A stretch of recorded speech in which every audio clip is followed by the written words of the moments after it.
आईपा की जो मुहिम है ये बहुत बेहतर और श्रेष्ठ मुहिम है और ऐसे समय में यह मुहिम चल रही है जब देश को राजनीतिक समझ की ज़रूरत है।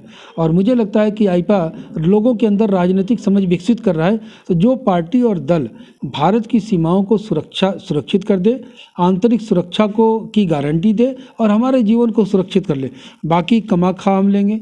विकास धीरे धीरे कोई भी सरकार आएगी करेगी।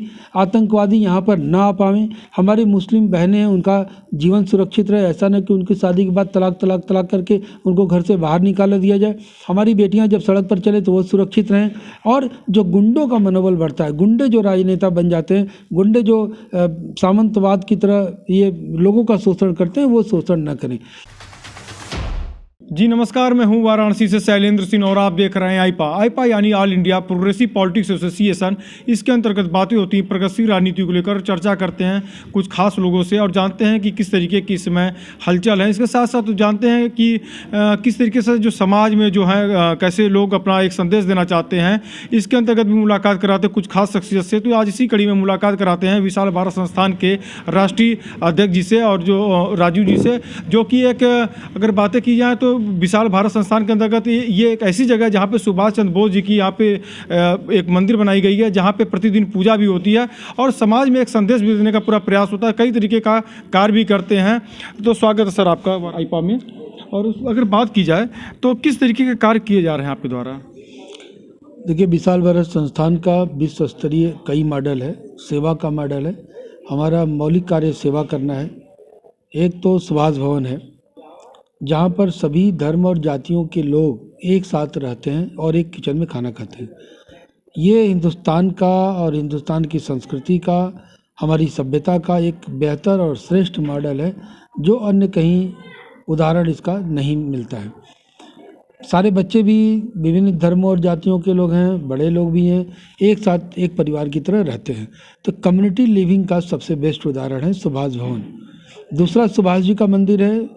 नेताजी सुभाष चंद्र बोस का पूरी दुनिया में कहीं मंदिर नहीं है और जिन्होंने देश को आज़ादी दिलाई, स्वतंत्रता संग्राम सेनानी, जिन्होंने आज़ादी फौज बनाई, देश को आज़ाद कराने के लिए अपना सब कुछ कुर्बान कर दिया, उनका मंदिर सुभाष मंदिर यहाँ बनाया गया है। और सुबह और शाम आरती पूजा उनका होता है, प्रसाद वितरण होता है, लोग दूर दूर से दर्शन करने आते हैं। और यही नहीं, जो सुभाष मंदिर का फिलॉसफी है वो फिलॉसफी इस तरह की है कि लाल रंग की सीढ़ी बनाई गई है। इसका मतलब है कि क्रांति के पथ पर चढ़ना है। फिर सफ़ेद रंग का आधार बनाया गया है। इसका मतलब है कि शांति हम तभी प्राप्त करेंगे जब हम क्रांति के रास्ते चलेंगे। फिर काले रंग की मूर्ति बनाई गई है जो शक्ति का प्रतीक है। सुभाष चंद्र बोस शक्ति के प्रतीक हैं, यानी भारत को शक्तिशाली लीडर की ज़रूरत है। और ऊपर सुनहला छत्र बनाया गया है। इसका मतलब है कि भारत को स्वर्णिम राज्य चाहिए, भारत को समृद्ध होना चाहिए, तो समृद्धि का प्रतीक है। नेताजी सुभाष चंद्र बोस की जो आइडियोलॉजी थी, जिस तरह से उन्होंने दर्शन दिया देश को कि किस तरह से देश के अत्यंत गरीबों तक हम पहुंचना चाहिए, चाहे मुसहर समाज हो, दलित समाज हो, आदिवासी समाज हो, तो उसके लिए भी विशाल भारत संस्थान अनवरत काम कर रहा है। उनके लिए अनाज बैंक हम चलाते हैं। यह भी विश्व का पहला अनाज बैंक है जहाँ पर 24 घंटे हम अनाज वितरण करने का काम करते हैं। कभी भी कोई भूख से पीड़ित आता है तो उसको हम अनाज देने का काम करते हैं।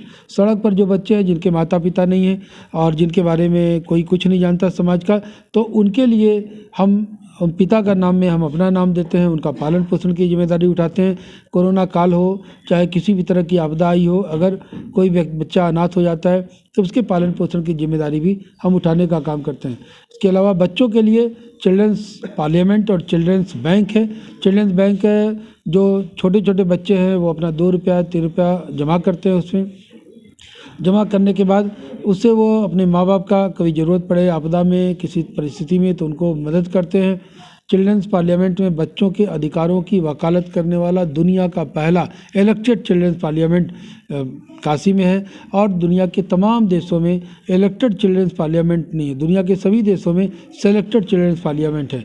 इस तरह से विशाल भारत संस्थान सामाजिक समरसता के लिए, भूख के लिए, के लिए और गरीबी के लिए सेवा का कार्य करता है। हमारे जो सामाजिक कार्यकर्ता हैं वो 24 घंटे इस बात के लिए तैयार रहते हैं कि अगर किसी भी परिस्थिति में किसी भी व्यक्ति की सेवा करनी है तो करेंगे। हम सेवा को टेकन फॉर ग्रांटेड नहीं लेते हैं, हम सेवा को विकल्प के रूप में नहीं लेते हैं, हम सेवा को अनिवार्य चीज़ मानते हैं, हम सेवा को प्रोफेशन नहीं समझते, हम सेवा को इमोशन समझते हैं। इसलिए कोई कभी भी फ़ोन करता है, किसी भी तरह की मदद चाहता है तो जो हमारी क्षमता है उसको हम करते हैं। दूसरी चीज़ जो सबसे बड़ी चीज़ है कि हम सरकार से कोई मदद नहीं लेते, किसी व्यक्ति से मदद नहीं लेते। जो हमारी सैलरी आती है उसी से हम सारा खर्च चलाते हैं और उसी से बच्चों का खर्च हो चाहे लोगों की सेवा का काम हो वो हम करते हैं। और हम अपने बच्चों को भी, जो हमारे 700 से ज़्यादा बच्चे हैं, उनके अंदर भी ये भावना विकसित कर रहे हैं कि अपना पैसा खर्च करके सेवा का काम करें, सेवा के लिए हम दूसरे के आगे हाथ न फैलाएं।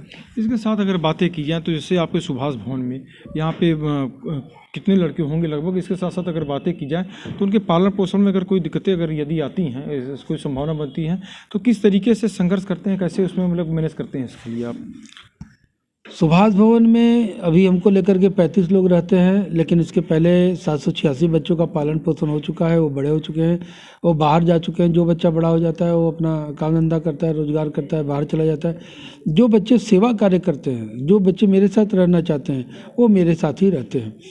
इनके पालन पोषण में तमाम तरह की दिक्कतें आती है। जब कोई माँ बाप अपने 2 बच्चों के पालन पोषण में इतनी असुविधा उठाता है तो हमारे तो इतने सारे बच्चे हैं और भी रोज़ बच्चे बढ़ ही जाते हैं, तो उनके पालन पोषण में तमाम तरह की दिक्कतें आती है, संकट आता है। कई बार तो जो बच्चों की संख्या बढ़ जाने से भोजन का संकट हो जाता है, लेकिन जो हौसला बुलंद है तो काम आसान हो जाता है। उस काम को हम लोग अनवरत कर रहे हैं और 33 साल हो गया काम को करते हुए।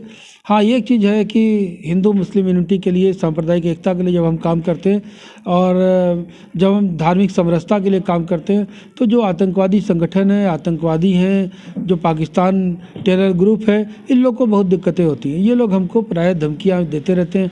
कई बार उन्होंने मेरे पर हमले भी करवाए, लेकिन बावजूद इसके हम, अगर कोई किसी के 4 बच्चे रहते हो तो इतना पावरफुल होता है, तो मेरे तो 700 से ज़्यादा बच्चे हैं, तो हम कितने ताकतवर होंगे। तो इसलिए न मैं आतंकवादियों से डरता हूँ, न मैं कट्टरपंथियों से डरता हूँ, न मैं जिहादियों से डरता हूँ।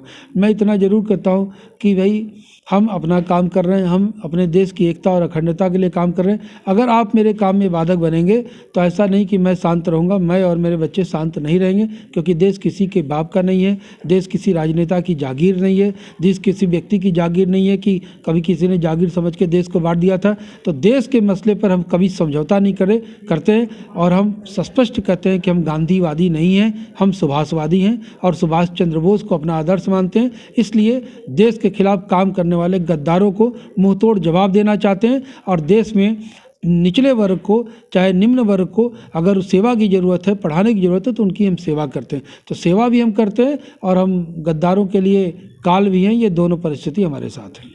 छोटे छोटे जो बच्चे जो हैं आपके यहाँ आते हैं, जैसे अगर सुभाष जी से प्रेरित रहते हैं, जैसे जय हिंद कहना और तमाम मतलब उनके संस्कारों को लेकर चलना, और इसके साथ साथ यहाँ पे अगर पूजन की बातें की जाए तो प्रतिदिन किस प्रकार का यहाँ पे पूजा किया जाता है, कैसे विधि विधान से करते हैं यहाँ पे? देखिए, सुभाष भवन में शाम को आरती का कार्यक्रम होता है। ठीक 7 बजे आरती शुरू हो जाती है। उसके पहले नेताजी सुभाष चंद्र बोस आज़ाद हिंद सरकार का राष्ट्रगान गाया जाता है। शुभ सुख चैन की बरखा बरसे, भारत भाग्य है जागा। रोज़ हम लोग भारत के भाग्य को जगाने के लिए प्रार्थना करते हैं। उसके बाद वही आरती, जब सुभाष चंद्र बोस की आरती हो जाती है, क्योंकि नेताजी सुभाष चंद्र बोस को यहाँ पर क्रांतिकारी या यहाँ पर स्वतंत्रता संग्राम सेनानी के रूप में नहीं पूजा जाता, यहाँ पर राष्ट्र देवता के रूप में पूजा जाता है। और जब उनकी आरती हो जाती है तो फिर बगल में श्री राम आश्रम है, वहाँ पर जा कर के सारे बच्चे भगवान श्री राम की, माता जानकी की, भगवान भरत की, भगवान लक्ष्मण की, भगवान हनुमान जी की और माता मंडवी, माता उर्मिला, माता सुकृति की वो पूजा अर्चना करते हैं। और राम पंथ का आश्रम है, तो यहाँ पर 9 लोगों की पूजा होती है, भगवान राम के 4 भाइयों की, 4 पत्नियों की और हनुमान जी की। तो वहाँ से आरती करने के बाद जब बच्चे वापस लौटते हैं तो अपने गुरु का चरण वंदना करते हैं। तो इस तरह से एक पूरा का पूरा संस्कार, भारतीय संस्कार उनके अंदर विकसित किया जा रहा है और बाई प्रैक्टिस विकसित किया जा रहा है। रोज़ वो चूँकि इस एक्ट को करते हैं तो इसलिए उनको अभ्यास में आ गया है। कि हमें बड़ों का सम्मान करना है, हमें लोगों की सेवा करनी है, हमें गरीबों की मदद करनी है। कोई भी बड़ा व्यक्ति आता है तो उसको हमको इज्जत देना है, उनका पैर छूना है। तो इस तरह से चाहे वो सम्मान हो, संस्कार हो, गरीबों की इज्जत हो, चाहे वो मुसहर और निम्न वर्ग के लोगों के साथ सम्मान का विषय हो, ये सब भी काम करते हैं। और जो विशाल भारत संस्थान का एक और सबसे बड़ा काम है मुसहर समाज को या दलित समाज को, आदिवासी समाज को पुजारी बनाना, धर्म के काम से जोड़ना। तो हम उनको धर्म का काम भी उनके लिए जोड़ते हैं और रामपंथ उनको लगातार दीक्षित कर रहा है। उनको पुजारी बनाने की ट्रेनिंग भी हम देते हैं ताकि उनके बच्चे निकले, मंदिरों में पूजा पाठ कराएं और उनका भी लोग सम्मान करें।